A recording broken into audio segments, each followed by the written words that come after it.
Dear student, स्वागत है आप सभी का हमारे ऑनलाइन क्लास ज्योग्राफी में।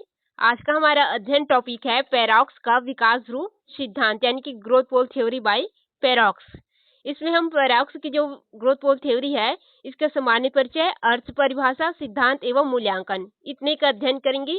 तो चलिए क्लास स्टार्ट करते हैं। सबसे पहले हम अध्ययन कर लेते हैं इसका सामान्य परिचय।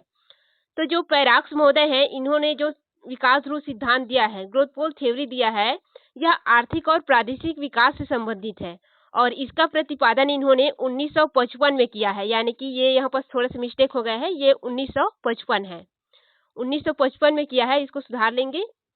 और जो पैराडॉक्स महोदय है ये फ्रांसीसी विद्वान थे और प्रादेशिक अर्थशास्त्री थे।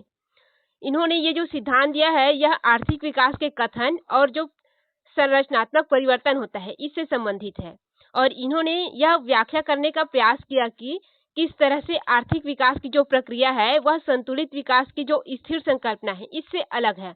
यानी कि आर्थिक विकास की प्रक्रिया अलग है और संतुलित विकास की जो स्थिर संकल्पना है वह एक दूसरे से अलग है, ये कहा है। अब पैराडॉक्स महोदय के द्वारा ये जो विकास ध्रुव सिद्धांत लिखा गया है इसका प्रकाशन जो है 1955 में अर्थशास्त्र की मासिक जो पत्रिका है जिसका नाम है इकोनॉमिक अपील की, इसमें प्रकाशित हुआ और उसका नाम था economic space theory and application, इस नाम से प्रकाशित हुआ, जिसमें उन्होंने आर्थिक विकास ध्रुव के विचार जो है उसको प्रस्तुत किया। ये हो गया इसका सामान्य परिचय। अब हम अध्ययन करते हैं ग्रोथ पोल थ्योरी का अर्थ।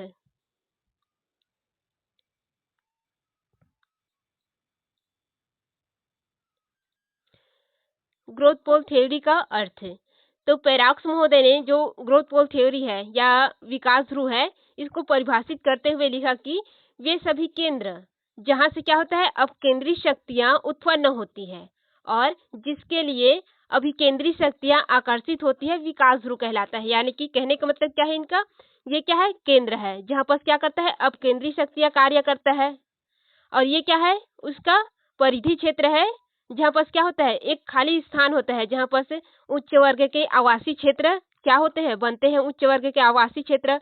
इसके बाद क्या होता है जो भारी उद्योग होता है वो स्थापित होता है, यहाँ पर भारी उद्योग स्थापित होता है और इधर आसपास क्या रहता है ग्रामीण क्षेत्र रहता है जिसको क्या करता है जो केंद्र है वो क्या करता है अपनी ओर आकर्षित करता है।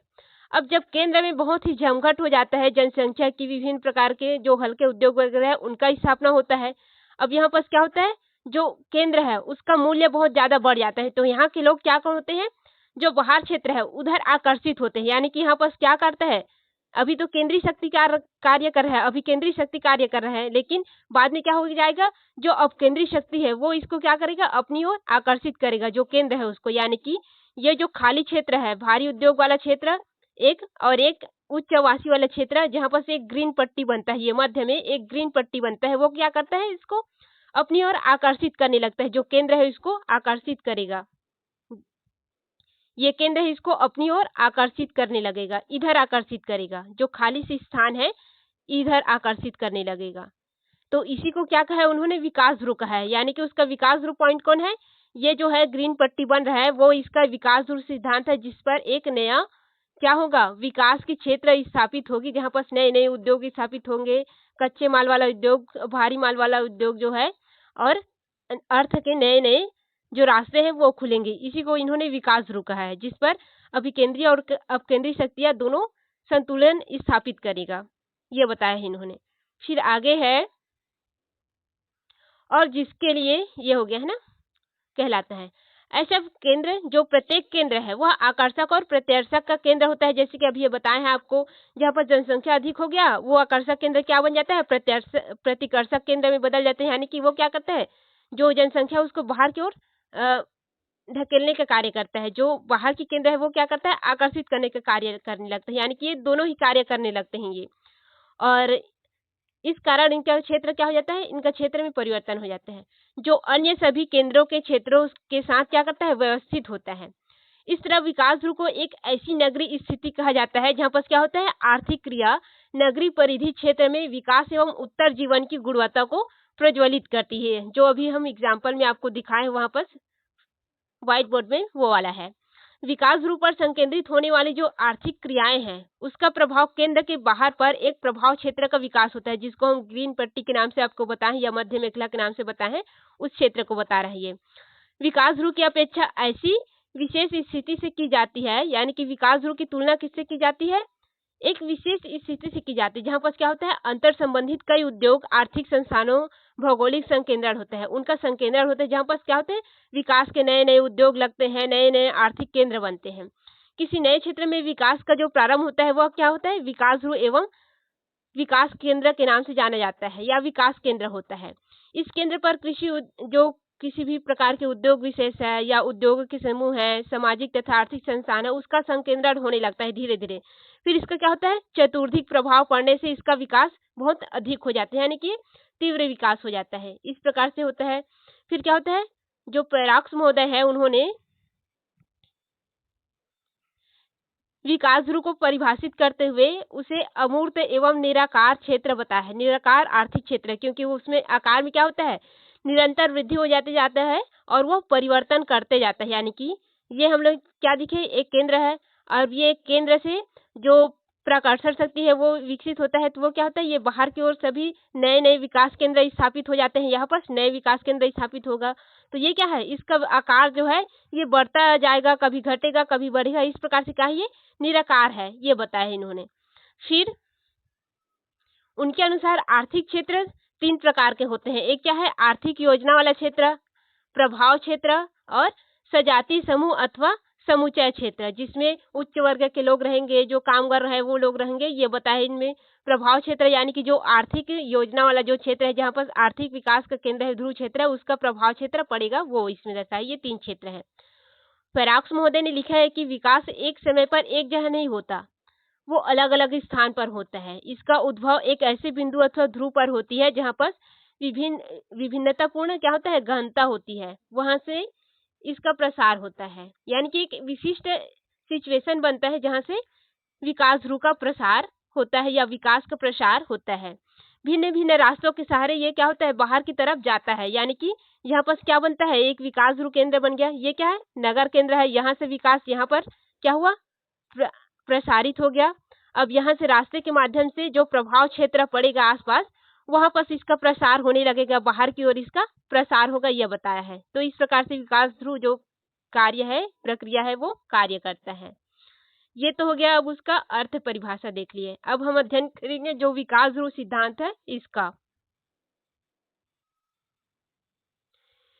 Growth pole theory, colour change कर लेते हैं पेन का हमारा।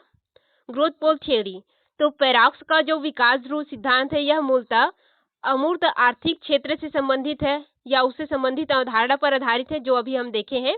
उनके अनुसार विकास ध्रुव के उद्भव तथा विकास के लिए प्रभुत्व बहुत अधिक पक्ष का होना महत्वपूर्ण है। यानी कि उसके विकास के लिए एक प्रभुत्व क्षेत्र, जहाँ पर विविधतापूर्ण एक विकास के लिए विभिन्न प्रकार के तथ्य होने चाहिए, जहाँ पर उसका विकास हो। कोई बड़ी फार्म, जैसे कि कोई बड़ी फार्म है, उद्योग जिसकी अन्य फार्मों अथवा उद्योगों के साथ उच्च श्रेणी की अंतरक्रिया होती है, ऐसे इस प्रकार के उद्योग हो और जहाँ पर अंतरक्रिया में प्रभुत्व रखती हो, उसे पैराक्स ने उत्प्रेरक की संज्ञा दी। यानी कि जो उद्योग को या आर्थिक विकास को अपनी ओर संकेंद्रित करे, ऐसी फार्म, ऐसी उद्योग, इनको इन्होंने उत्प्रेरक बोला है। किसी उत्प्रेरक फर्म अथवा उद्योग के विकास की प्रक्रिया को ध्रुवीकरण भी कहा जाता है, ये बताया उन्होंने।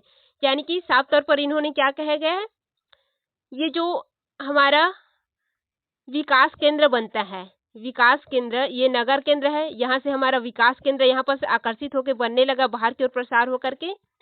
इसमें क्या होता है, जो शक्ति होती है, शक्ति मतलब जो उद्योग होता है, यहाँ पर जो उद्योग है, संस्थाएं हैं, वो क्या करते हैं, इनको आकर्षित किया। तो यही सब क्या है, उत्प्रेरक कारक है, जो क्या करता है, नगर से अपनी ओर इसको आकर्षित करता है, ये बताया है। फिर आगे है, पैराक्स की विकास ध्रुव अथवा विकास केंद्र अवधारणा बाह्य बचत, औद्योगिक समूहन व संपर्क की धारणाओं पर आधारित है। इन तीनों का विवरण निम्न प्रकार से, यानी कि इसमें बाह्य बचत से क्या तात्पर्य है, औद्योगिक समूहन से क्या तात्पर्य है और संपर्क की अवधारणा से क्या तात्पर्य है, इसका भी अध्ययन करेंगे। सामान्य रूप से इसको समझते हैं पहले। पैराडॉक्स की विकास ध्रुव सिद्धांत किससे संबंधित है या विकास केंद्र सिद्धांत किस अवधारणा से संबंधित है? बाह्य बचत से, यानी कि इसमें क्या होता है, उद्योग की स्थापना होती है, उसके साथ साथ अलग अलग फार्मों की भी स्थापना होती है जो उससे संबंधित होता है। इससे क्या होता है, विभिन्न प्रकार की जो बचतें होती है वो होती है। फिर क्या होता है, वहाँ बस औद्योगिक समूहन होता है, विभिन्न प्रकार के जो उद्योग है उनसे संबंधित उद्योग है, छोटे उद्योग है, बड़े उद्योग है, परिवहन उद्योग है, जो गौण उद्योग है उनका भी यहाँ पर समूहन होने लगता है। फिर क्या होता है, उन सभी समूहों के स्थापित होने के बाद, विभिन्न प्रकार के उद्योगों की स्थापना होने के बाद विभिन्न क्षेत्रों से उनका संपर्क होने लगता है, अलग अलग औद्योगिक क्षेत्र से उनका संपर्क होने लगता है, जिसमें उन्हें अंतर संबंधित स्थापित हो जाता है। इस प्रकार से होता है। इसे नीचे हम अध्ययन करेंगे। बचत, बाह्य बचत, ये कैसे है, विकास ध्रुव सिद्धांत में क्या है अवधारणा, इसको समझते हैं। बाह्य बचत, एक्सटर्नल इकोनॉमिक्स, इसका लाभ तब मिलता है जब एक फार्म अथवा उद्योग से पैदा होने वाले जो उत्पादन है उनमें परिवर्तन का प्रभाव दूसरी फार्म अथवा उद्योग की लागत को प्रभावित करते हैं। यानी कि ये एक फार्म हो गया, यहाँ की जो उत्पादन है वो क्या करेगा, ये दूसरी फार्म में यहाँ के उत्पादन को प्रभावित करेगा। और बृहद पैमाने की बचत जब लागत प्रदूषणों से प्रभावित होती है तब नकारात्मक हो जाती है। यानी कि यदि उत्पादन अधिक हो गया और उसका लागत क्या हो जाएगा, उत्पादन से अधिक हो रहा है, तो ये क्या है, नकारात्मक प्रभाव पड़ेगा। और यदि उत्पादन अधिक है और लागत कम लग रहा है तो उसमें क्या होगा, इसको फायदा होगा, ये बताया है।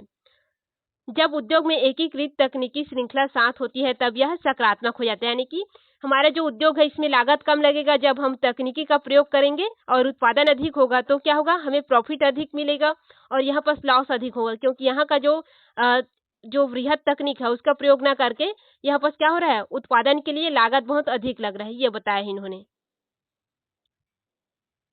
यानी कि इसमें औद्योगिक बचत, इसमें क्या समस्या है बाह्य बचत में, ये एक केंद्र हो गया, ये दूसरा केंद्र हो गया।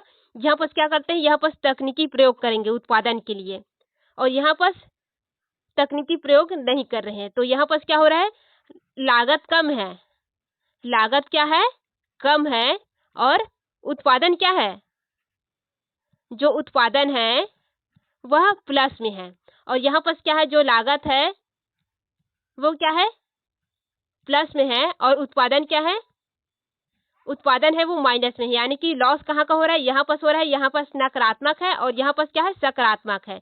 इसी को इन्होंने बताया है। फिर अगला हम अध्ययन करते हैं औद्योगिक समूहन का। अब औद्योगिक समूहन विकास ध्रुव से कैसे संबंधित है, इसका अध्ययन करते हैं। किसी विशेष स्थान पर आपसी अंतर संबंध जो फार्म है, उद्योग है, इनके क्षेत्रीय संकेंद्रण को क्या कहते हैं, औद्योगिक समूहन कहते हैं। यानी कि एक क्षेत्र में विभिन्न प्रकार के जो फार्म है, उद्योग है, उनकी स्थापना होती है, उनमें अंतर संबंध स्थापित होते हैं, उसी को क्या बोलते हैं, औद्योगिक समूहन। सामान्य रूप से किसी समूह में स्थित व्यवसाय का अपेक्षाकृत अधिक सशक्त विकास होता है। यानी कि यदि वो समूह में रहता है तो उसका विकास अधिक होगा, क्योंकि उन्हें जो उनकी आवश्यकता की वस्तुएं हैं वो एक दूसरे से प्राप्त होती रहेगी, ये बताया है। और जो समूह के बाहर स्थित व्यवसाय है उसकी अपेक्षा उसकी जो उत्तरजीविता है वो भी क्या होगी, अधिक होगी, इसका प्रभाव भी अधिक होगा, क्योंकि वहां पर विकास के जो साधन है वो अधिक होगा। और औद्योगिक समूह में स्थित फार्मों की जो भौतिक और स्थानीय की निकटता है, उनकी सूचना है, उनका ज्ञान है, प्रौद्योगिकी है, उसके कारण जो विनिमय है उनमें भी मदद करेगी। यानी कि उनका जो नेटवर्क बनेगा वो क्या बनेगा, विस्तृत विशाल बनेगा, इस प्रकार से। और किसी समूह उद्योगों के एकत्रण में विशेष औद्योगिक उपकरण तथा सेवाएं आपसी जो आसानी से सुलभता होती है। यानी कि वहां पर क्या होगी, विभिन्न प्रकार की जो सेवाएं हैं वो प्राप्त होने लगेगी, तो इसमें क्या होगा, आसानी होगा। यानी कि यहाँ पर विकास ध्रुव का संकेंद्रण अधिक होता है, ये बताया है। जो सामूहिक औद्योगिक क्षेत्र होता है वहां पर विकास ध्रुव का संकेंद्रण अधिक होने लगता है। फिर तीसरा जो बताया है संपर्क। अब ये संपर्क से इसका क्या संबंध है, इसका अध्ययन करते हैं। संपर्क, विकास ध्रुव का संबंध संपर्क से किस प्रकार है, तो यह प्रादेशिक अर्थव्यवस्था की आधारभूत सिद्धांत है। संपर्क को दो वर्गों में बांटा गया है, एक अग्र संपर्क और एक पश्च संपर्क। अग्र संपर्क क्या है और विकास ध्रुव को कैसे प्रभावित करता है, इसका अध्ययन करते हैं। अग्र संपर्क के प्रभाव से जो आश्रित उद्योग है, यानी कि जो ये मुख्य उद्योग है और ये आश्रित उद्योग है, ये बताया गया है इनमें। आश्रित उद्योग, ठीक समझ गए ना, किसी आधारभूत उद्योग के उत्पादनों का जो कच्चे माल के रूप में उपयोग करने की नई वस्तुओं को बनाने वाले जो उद्योगों को आश्रित उद्योग कहते हैं। यानी कि ये क्या है, यहाँ से कच्चे माल प्राप्त हो गया और यहाँ पर क्या कर रहे हैं, उसको नए माल उत्पादित कर रहे हैं। यानी कि जो अग्र संपर्क है उससे डायरेक्ट अर्थ निकलता है कि जो आश्रित उद्योग है वही क्या है, अग्र संपर्क उद्योग है। इसमें क्या करते हैं, ये कच्चे माल को क्या करते हैं, कच्चे माल को परिवर्तित करके एक नए पक्के माल में निर्माण कर देते हैं, उसी को क्या कहते हैं, आश्रित उद्योग बोलते हैं। इसका उदाहरण है, किसी स्थान पर लोहा व इस्पात उद्योग स्थापित एवं विकसित होने पर उसके निकट जो इस्पात का कच्चे माल के रूप में उपयोग करने वाले विभिन्न प्रकार के जो इंजीनियरिंग उद्योगों का जो विकास होगा वही क्या कहलाएगा, अग्र संपर्क वाला उद्योग कहलाएगा, यानी कि आश्रित उद्योग कहलाएगा, जो उस कच्चे माल पर क्या है, आश्रित होगा। ये बताया है। फिर अगला क्या है, पश्च संपर्क बताया है इन्होंने। ये देखते हैं पश्च संपर्क क्या है। पश्च संपर्क या पृष्ठ संपर्क इसको बोलते हैं। पश्च संपर्क से उसका प्रभाव है पूरक अथवा सहायक उद्योग का विकास होता है। इसमें पहले हम क्या देखे थे, अग्र संपर्क में आश्रित उद्योग, अब उसका पूरक उद्योग स्थापित होगा। लौह इस्पात उद्योग की स्थापना से ऐसे उद्योगों का विकास होने लगता है जिनसे उत्पादों का उपयोग कच्चे माल के रूप में होता है या जिनकी सेवाएं इस्पात उद्योग के लिए बहुत ही महत्वपूर्ण होता है। जैसे कि लौह इस्पात के साथ ही क्या होता है, स्थानीय लौह अयस्क और कोयला के खनन कार्यों एवं कच्चे मालों के परिवहन के लिए परिवहन उद्योग का स्थापना हो गया। तो ये परिवहन जो उद्योग है ये क्या हो जाएगा, पश्च उद्योग या पृष्ठ संपर्क बन जाता है ये, यानी कि उससे संबंधित बन जाता है। तो इसी को क्या बोलते हैं, पश्च संपर्क या पृष्ठ संपर्क, जो उन दोनों के संपर्क में आने के बाद एक तीसरा उद्योग बन जाता है। तो ये हो गया उनके संपर्क से संबंधित। अब हम अध्ययन करते हैं विकास ध्रुव पर मूल अथवा संबंध उद्योगों का विकास, यानी कि विकास ध्रुव केंद्र पर उद्योगों का विकास किस प्रकार से हुआ है या होता है। तो जो विकास ध्रुव पर मूल अथवा संबंध उद्योगों का विकास कैसे होता है इसका अध्ययन करते हैं। पेरॉक्स महोदय के अनुसार विकास ध्रुव सिद्धांत के अनुसार विकास ध्रुव पर प्राय मूल उद्योग स्थापित होते हैं जिनके प्रत्यक्ष अथवा परोक्ष प्रभाव, यानी कि डायरेक्ट या इनडायरेक्ट प्रभाव से उसके चारों ओर चतुर्दिक यानी कि चारों ओर उद्योगों का विकास होता है। मूलतः अथवा आधारभूत उद्योग विभिन्न प्रकार के हो सकते हैं, यानी कि मूल उद्योग या आधारभूत जो उद्योग है वो अलग अलग प्रकार के हो सकते हैं, अलग अलग सुविधाओं के आधार पर, जिनमें इस्पात उद्योग, कृषि आधारित उद्योग, इलेक्ट्रॉनिक उद्योग, स्वचालित वाहन उद्योग, पेट्रोलियम उद्योग इस प्रकार से हो सकते हैं। अब मूल उद्योग के प्रत्यक्ष प्रभाव के अंतर्गत कौन कौन से आएंगे ये, और अप्रत्यक्ष प्रभाव के अंतर्गत कौन कौन से उद्योग आएंगे इसका अध्ययन कर लेते हैं।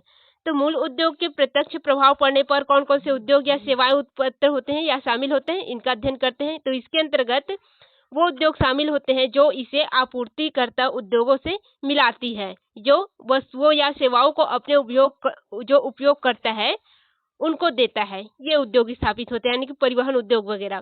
फिर है अप्रत्यक्ष प्रभाव के अंतर्गत, इसके अंतर्गत उन व्यक्तियों के माध्यम से वस्तु या सेवाओं की मांगों की पूर्ति को शामिल किया जाता है जो मूल अथवा संबंध उद्योगों में संलग्न होते हैं तथा फुटकर व्यापार जैसी आर्थिक क्रियाओं के विकास एवं विस्तार में मदद करते हैं। ये क्या हो जाता है, अप्रत्यक्ष प्रभाव के अंतर्गत आ जाते हैं। जो फुटकर व्यापार वगैरह व्यापारी होते हैं वो क्या करते हैं, मूल उद्योग से खरीदते हैं और फुटकर व्यापार लगा करके उसको क्या करते हैं, बेचते हैं, वो आ जाता है इसके अंतर्गत बताया है।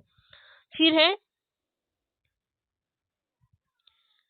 मूल उद्योग के विकास व विस्तार के फलस्वरूप उत्पादन, निवेश, रोजगार, नवीन प्रौद्योगिकी के साथ ही जो निकटवर्ती औद्योगिक क्षेत्र है उनका भी क्या होता है, विस्तार होने लगता है, उसका विकास होने लगता है। इस प्रकार विकास ध्रुव पर एकत्रीकरण के लाभ भी उपलब्धता के कारण उसके निकटवर्ती जो क्षेत्र है उसमें भी क्या होता है, प्रादेशिक विकास जो है असंतुलित रहता है। यानी कि इसमें क्या होता है, एक और उसका प्रसार होता है और एक और उसका क्या होता है, संकेंद्रण होने लगता है। तो इस प्रकार से उसमें असंतुलन स्थापित रहता है। प्रादेशिक विकास की इस प्रक्रिया में परिवहन मार्गों का विस्तार अहम भूमिका निभाता है। जहाँ पर परिवहन मार्गों का विस्तार अधिक है वहाँ पर क्या होगा, विकास ध्रुव का विकास होगा, और जहाँ पर गौड़ है वहाँ पर नहीं हो पाएगा। बाद की अवस्था में गौड़ विकास ध्रुव का भी विकास होने लगता है या हो सकता है तब जब गौड़ औद्योगिक क्षेत्र का अपनी स्वयं के संबंध में उद्योगों के साथ विकास होता है, जिससे प्रादेशिक आर्थिक गतिविधियां भी पैदा हो जाती हैं। और आश्रित उद्योग मूल केंद्र अथवा विकास ध्रुव के निकट संकेंद्रित होने लगते हैं, यानी कि जो आर्थिक विकेट है वो कहाँ, जो विकास है वो कहाँ संकेंद्रित होगा, जो मूल केंद्र है वहीं पर संकेंद्रित होगा, और मुख्य रूप से रोजगार को उपलब्ध कराने के कारण बाह्य क्षेत्र के जो लोग हैं उनको अपनी तरफ क्या करेगा, आकर्षित करने लगेगा तथा इस तरह विकास ध्रुव के निकट औद्योगिक इकाइयों की स्थापना एवं समूहन हो जाता है। इस प्रकार से ये क्या होता है, कंप्लीट होता है विकास ध्रुव सिद्धांत। तो आज के लिए इतना ही, धन्यवाद।